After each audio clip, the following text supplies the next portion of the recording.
Here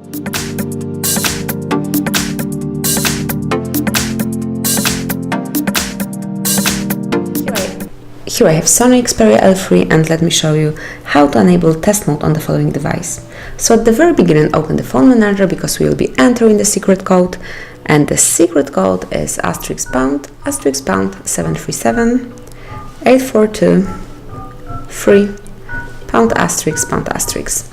And now we are in the hidden mode, in the secret mode, in which you can test your device. So just pick service tests to perform any test you want. As you can see, there's a various of tests, so they are all available. You can pick whichever you want or need to perform. Let me pick, for example, display.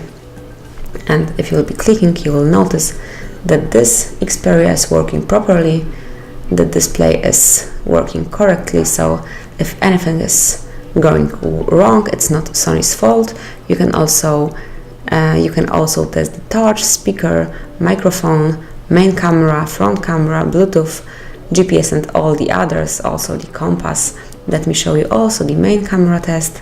So you can just make a photo and that's it, that's correct. So as you can see, camera is also working properly.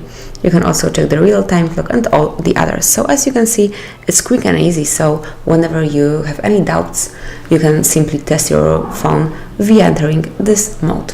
So that's it. Thank you for watching. Please subscribe our channel and leave the thumbs up.